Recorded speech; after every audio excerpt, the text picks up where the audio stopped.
with the name of Allah, who is the most merciful and kind. Assalamu alaikum viewers. Now we are going to talk about metallic bonding.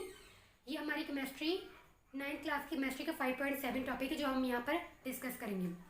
Viewers, metallic bonding में आप इसके words के ऊपर गौर कर लें कि क्या क्या है. Metallic means metal, bonding means यानी कि मेटल के जो एटम्स हैं वो आपस में किस तरह से जुड़े हुए हैं.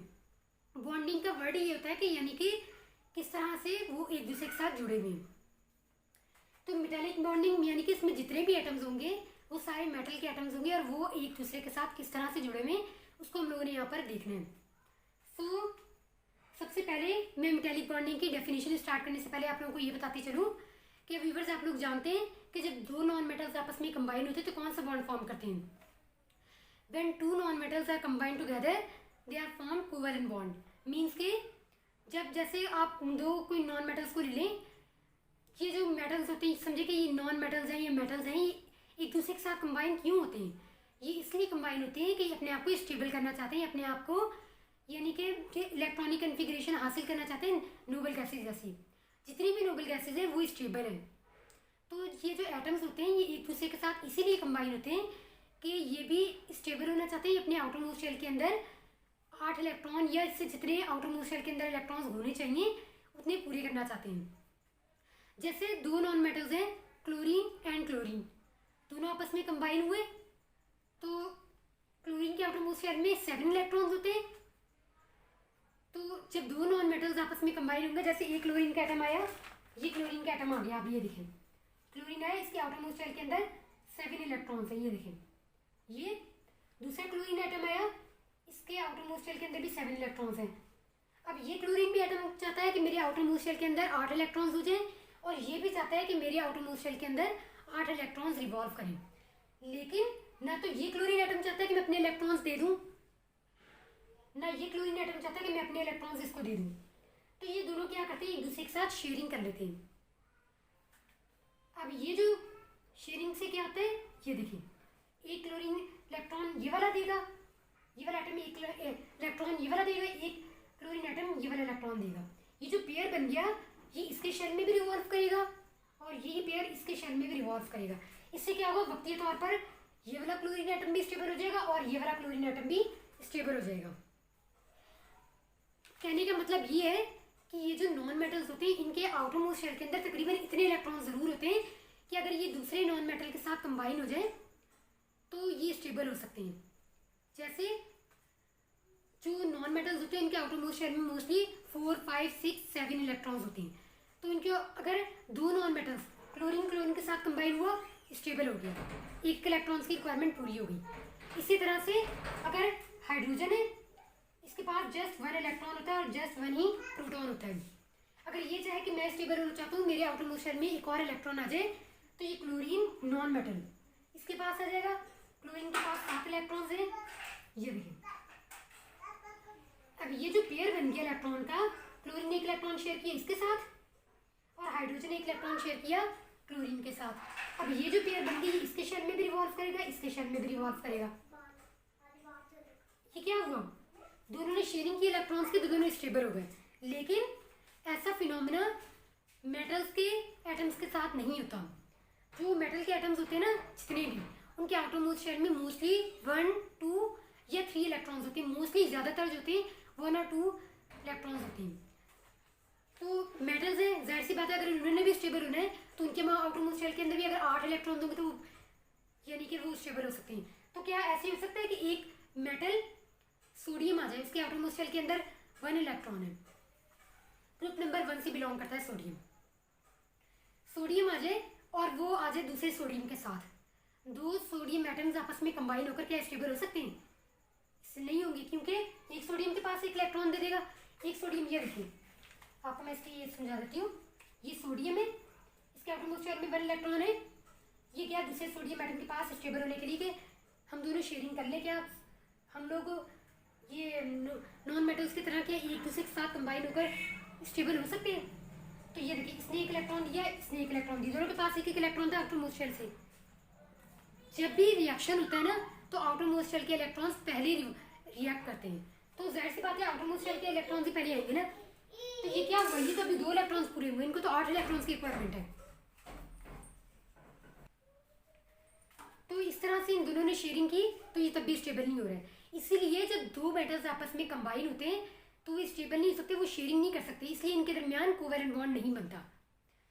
हमेशा जब एक मेटल दूसरे नॉन मेटल के साथ कंबाइन होता है तो इसीलिए जो मेटल होता है वो अपना एक इलेक्ट्रॉन या आउटर मोस्ट शेल में जो इलेक्ट्रॉन्स होते हैं वो डोनेट कर देते हैं। उससे क्या होता है, ऊपर वाला शेल रिमूव हो जाता है, इनर शेल के अंदर उनके 8 इलेक्ट्रॉन्स पूरे होते हैं जिससे वो स्टेबल हो जाते हैं।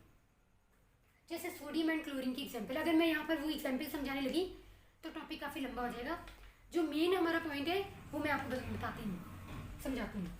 मेटालिक बॉन्डिंग की अब हम एग्जाम्पल ले लेते हैं। जैसे आप एक आयरन की रॉड ले लें, ये आयरन की रॉड के अंदर सिर्फ आयरन के ही एटम्स होंगे सारे, क्योंकि मेटल है, मेटालिक बॉन्डिंग है तो ज़ाहिर सी बात है सारे मेटल के एटम्स ही होंगे।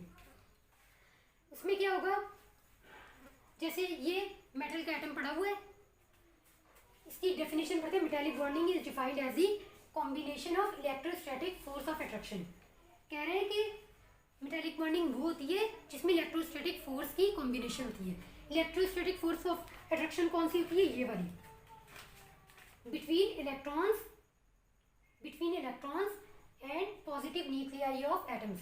ये पॉजिटिव न्यूक्लियाई है और ये इलेक्ट्रॉन्स है, इन दोनों के दरमियान जो फोर्स ऑफ अट्रैक्शन होगी वो कहलाती है electrostatic force of attraction. Metal के एटम्स, ये सारे मेटल के एटम्स है ना, ये देखिए ये मेटल के एटम का न्यूक्लियस है, ये इसके इलेक्ट्रॉन्स है। ये इलेक्ट्रॉन्स इस तरह से क्यों है, ये इधर क्यों नहीं है, ये इसलिए कि मेटल का जो साइज होता है वो बड़ा होता है और मेटल की टेंडेंसी होती है कि वो इलेक्ट्रॉन्स को लूज करके बॉन्ड बनाते हैं। ये एक एटम है, जब मेटल के एटम्स कंबाइन होते हैं तो उनके जो आउटर मोस्ट शेल के अंदर इलेक्ट्रॉन्स होते हैं ना, ये देखिए ये मेटल का एटम है, इसका साइज इतना बड़ा है, ये देखिए। अब ये न्यूक्लियस है, यहाँ पे एक इलेक्ट्रॉन समझे पड़ा हुआ है। अब इस न्यूक्लियस की यहाँ पर फोर्स ऑफ अट्रैक्शन पहुंची इस इलेक्ट्रॉन्स तक, यहाँ के इलेक्ट्रॉन्स तक फोर्स ऑफ अट्रैक्शन पहुंची, फिर यहाँ के इलेक्ट्रॉन्स तक पहुंची, फिर जब यहाँ तक पहुँचते ना इस न्यूक्लियस की फोर्स ऑफ अट्रैक्शन पहुँचते पहुँचते इतनी कम हो जाती है कि ये इस न्यूक्लियस की इस पर ग्रिफ्ट बहुत कमज़ोर हो जाती है। इससे क्या होता है, ये इतनी मजबूती से इसको पकड़ नहीं सकता तो ये इलेक्ट्रॉन्स आज़ाद हो जाते हैं। ये देखिए, ये हर एटम के आउटर मोस्ट के जो इलेक्ट्रॉन्स हैं वो फ्रीली मूव करने लग जाते हैं, यानी मोबाइल मोशन हो जाती है, मीन्स के फ्री हो जाते हैं बिल्कुल।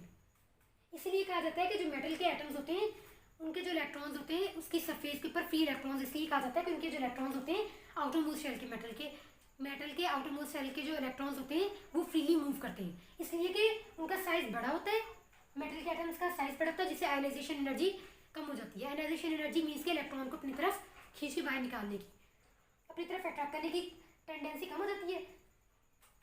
तो क्या होता है, यहाँ से इलेक्ट्रॉन को बाहर निकालने के लिए आयनाइजेशन एनर्जी कम लगानी पड़ेगी। इनकी गिरफ्त यहाँ तक इतनी कम हो जाती है कि इस इलेक्ट्रॉन को इतनी मजबूती से पकड़ नहीं सकते, ये इलेक्ट्रॉन्स आज़ाद हो जाते हैं। अब ये जो इलेक्ट्रॉन्स आज़ाद हो जाते हैं ना, ये वाले, ये क्या करते हैं, ना तो ये इलेक्ट्रॉन इसके साथ फिक्स कंबाइन हुआ, ये समझो कि इसका इलेक्ट्रॉन ये वाला है जो आज़ाद हुआ है, ये नहीं कि इधर ही खड़ा रहेगा, ये फ्रीली मूव करने लगते हैं, कभी ये इधर जा रहे हैं, कभी इधर जा रहे हैं, कभी इधर जा रहे हैं, इस तरह जा रहे हैं, इस तरह घूमते फिरते रहते हैं। और इससे क्या होता है, ये जो इलेक्ट्रॉन है, अगर ये इसका इलेक्ट्रॉन है, ये नहीं कि ये सिर्फ इसके साथ ही बाइंड रहेगा, इधर ही खड़ा है, इसके साथ ही सिर्फ फोर्स ऑफ अट्रैक्शन होगी, ऐसे नहीं होगा। इसकी अट्रैक्शन इसके साथ भी होगी, इस इलेक्ट्रॉन की अट्रैक्शन इसके साथ भी होगी, इस इलेक्ट्रॉन की अट्रैक्शन इसके साथ भी होगी, ये वाला इस तरह से, ये देखिए। अब इस तरह से जगह जगह से इस इलेक्ट्रॉन इस न्यूक्लियस की अट्रैक्शन इसके साथ भी होगी, यानी कि इस तरह से बिल्कुल समंदर बन जाएगा इलेक्ट्रॉन्स का, जगह जगह इलेक्ट्रॉन्स घूम रहे हैं। इसलिए कहा जाता है कि ये समंदर टाइप बन जाता है बिल्कुल, इलेक्ट्रॉन्स फ्रीली मूव कर रहे हैं और एक इलेक्ट्रॉन की ग्रिफ्ट सिर्फ अपने एटम के साथ नहीं है, जितने भी ये पॉजिटिव न्यूक्लियाई होते हैं उन सबके साथ है। ये अब मेटालिक बॉन्डिंग कौन सी थी, ये वाली होती है, ये पॉजिटिव न्यूक्लियाई एंड ये इलेक्ट्रॉन, ये पॉजिटिव न्यूक्लियाई ये इलेक्ट्रॉन, इनके दरमियान जो फोर्स ऑफ अट्रैक्शन है ये कहलाती है मेटालिक बॉन्डिंग। हमारी बुक के अंदर कुछ 2-3 पॉइंट्स हैं जो थोड़े समझने मुश्किल होते हैं, तो मैंने इधर पॉइंट लिख दिए कि ये जो मेटल के एटम्स होते हैं fixed in a crystal lettuce होती है, यानी कि इस तरह की कुछ शेप होती है क्रिस्टल लेटिस की। ये देखिए, यानी कि ये देखिए ऐसे बनाइए आप। ये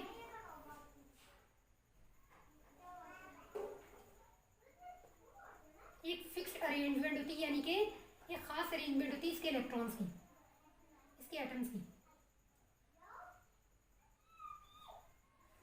एक खास अरेंजमेंट होती है जिससे ये जो एटम्स होते हैं जुड़े हुए होते हैं, यानी कि मेटल के एटम्स की एक खास अरेंजमेंट होती है, तो उसकी वजह से इसको कहा जाता है क्रिस्टल लेटिस।